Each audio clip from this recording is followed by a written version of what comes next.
बिस्मिल्लाहिर्रहमानिर्रहीम। अस्सलाम वालेकुम। आपका दोस्त सलमान हैदर। दुआ है परवरदिगार से कि उसने आपको और आपके अहले खाना को अपनी हिफ्ज़ व अमान में रखा हुआ। नेशनल सिक्योरिटी कमेटी का इजलास बुला लिया गया। आर्मी चीफ, डीजी, आईएसआई, चारों सर्विसेज चीफ उसके अंदर मौजूद होंगे। ऐसे में आज रात प्राइम मिनिस्टर पहुंच रहे हैं पाकिस्तान, और इस मौके पर निहायत ज़रूरी है कि पाकिस्तान की तरफ से एक जो इस वक्त जो चैलेंजेस दरपेश हैं उसके हवाले से एक मजीद एक भरपूर स्टेटमेंट दी जाए, जिसकी बिना पर एक अनसर्टनिटी फैली हुई है। और बड़े बड़े जय्यद दानिश्वर सहाफ़ी कामरान खान साहब, डॉक्टर दानिश जैसे लोग ये कह रहे हैं कि इलेक्शन अब जरा मुलतवी हो जाना चाहिए, मुल्क की हालात को देखते हुए, सरहदी सूरत हाल को देखते हुए। पाक फौज इस वक्त मुल्क की सरहदी सूरत हाल की हिफाजत करेगी या मुल्क में इलेक्शन कंडक्ट करवाएगी, वोटरों की हिफाजत करेगी, जब इस तरह की चीज़ें चल रही हैं। और उस मौके पर पाकिस्तान ने एक ज़बरदस्त किस्म की स्ट्राइक बैक की है ईरान को, जिसमें पाकिस्तान ने नाम लेके बताया कि कौन कौन से दहशतगर्द बीएलए के और के हमारे उधर थे, ईरान की सरहद के अंदर थे, जिनको पाकिस्तान ने निशाना बनाया।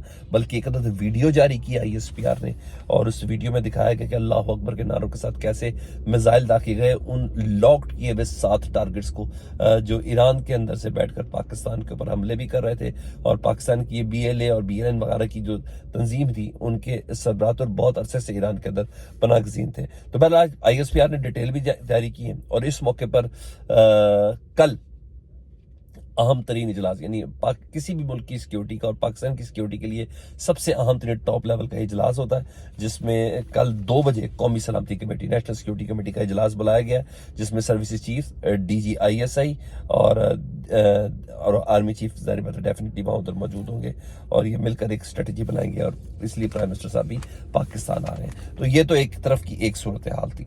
दूसरी मुल्क की सियासी सूरत हाल, जिसमें भी अनसर्टनिटी है। तो आज जेल में सैफर केस की दोबारा समाअत हुई थी, और दोबारा से गवाहों के बयान रिकॉर्ड हुए थे, क्योंकि पहले भी गवाहों के बयान रिकॉर्ड हुए थे, मगर लेकिन वो तमाम कलअदम करार दे दिए गए थे हाई कोर्ट की तरफ से।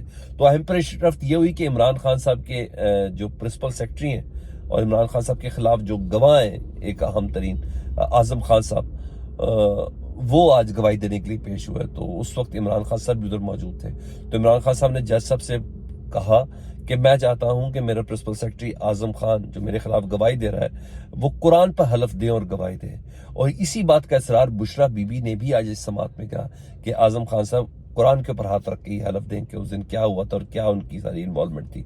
तो जज साहब ने आजम खान साहब को कहा, आजम खान साहब ने कुरान को चूमा और फिर हलफ दिया। इस दौरान हलफ देते हुए बुशरा बीबी कहती रही, आप ये भी कहे कि अगर मैंने झूठा हलफ उठाया या झूठा कुरान उठाया तो मुझ पर खुदा का कहर नाजिल हो। तो ये पोजीशन थी आज उस पे। तो आजम खान साहब ने जो अपना बयान रिकॉर्ड कराया, वो उसमें कहते हैं कि सैफर कॉपी मैंने ही ली थी, ठीक है जी, और अगले रोज प्राइम मिनिस्टर को मैंने दी थी।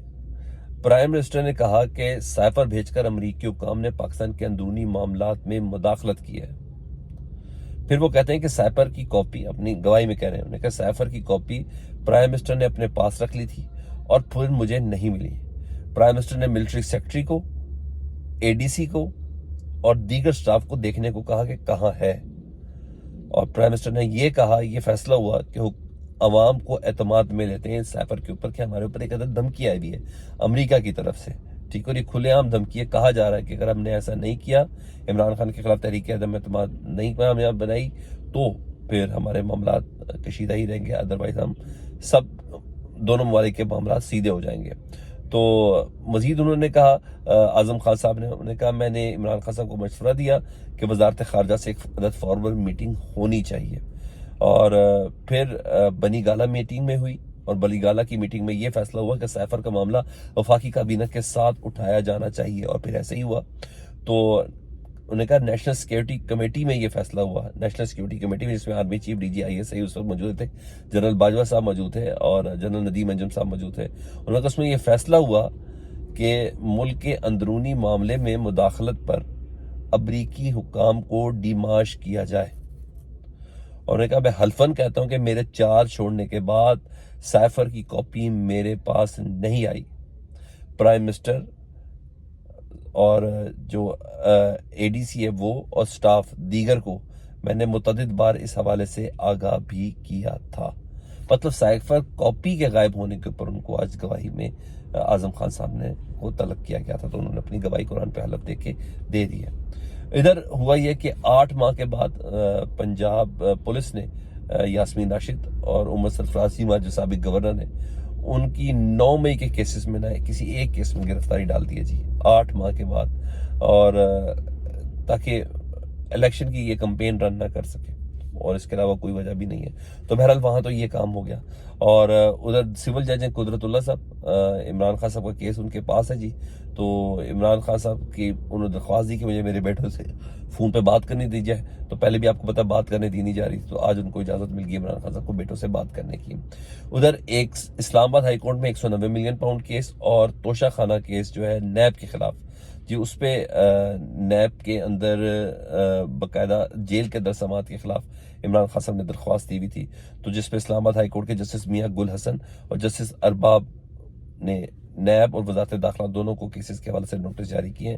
جج صاحب نے اپنی آبزرویشن میں ضرور کہا کہ یہ توشہ خانہ کیا ہے بھائی، اس کو تمام کو واپس کرنا چاہیے، یہ کوئی پرسنٹیج تھوڑی ہے کہ اتنے پرسنٹ دے، 30% دے، 34% دے، تو ہونا چاہیے۔ تو بہرحال اس پہ فیصلہ محفوظ کر لیا اور کسی بھی وقت وہ سنایا جا سکتا ہے اسلام آباد ہائی کورٹ کے 2 رکنی بینچ نے۔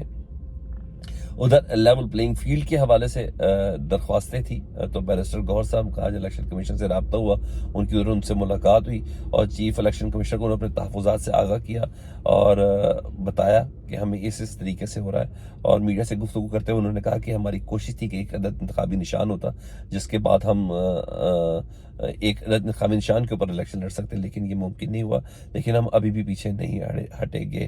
تو ہاں، نظر ثانی کی اپیل کرنا ہمارا حق ہے، اور یہ اپیل ہم ہر حالت میں کریں گے، تو اور یہ ہمارا قانونی حق ہے۔ یہ تو ہوگی بیرسٹر گوہر صاحب کی الیکشن کمیشن سے ملاقات۔ الیکشن کمیشن سے ملاقات کے بعد بیرسٹر گوہر صاحب سیدھا گئے عمران خان، جمعرات تھی نا، عمران خان صاحب سے ملاقات کرنے، اور عمران خان صاحب سے ملاقات کے دوران ان کے ساتھ موجود تھے شیر افضل مروت صاحب بھی، جن سے متعلق 2 دن سے خبریں تھی کہ شیر افضل مروت صاحب کو باقاعدہ کراچی کا دورہ سمیٹنے کا مشورہ دے کے اسلام آباد بلا لیا گیا۔ تو شیر افضل مروت صاحب کہتے ہیں ایسی کوئی بات نہیں، مجھے کوئی زبردستی نہیں بلایا گیا، کیونکہ سیکرٹری اطلاعات کی طرف سے مجھے کوئی ایسی اطلاع تھی بھی نہیں۔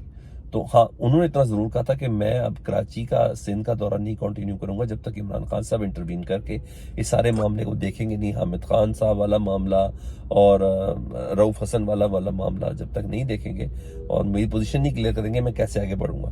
تو آج بیرسٹر گوہر اور شیر افضل مروت کی ملاقات ہوئی جی عمران خان صاحب سے، وہاں پتہ چلا کہ عمران خان صاحب نے رؤف حسن صاحب جو ہے سیکرٹری اطلاعات، اس سے ناراضگی کا اظہار کیا ہے، اور شیر افضل مروت کو نہ صرف کے پی کے بلکہ سندھ میں اپنی کمپین جاری رکھنے کا حکم دیا ہے۔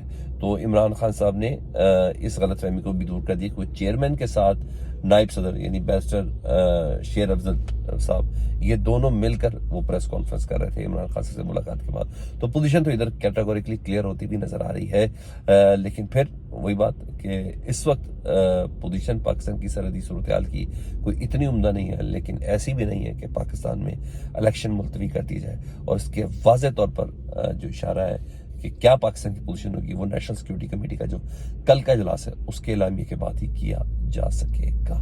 فیڈ بیک سے متعلق ضرور آگاہ کریں، اپنا بہت زیادہ خیال رکھیں۔ اللہم صلی علی محمد و علی محمد۔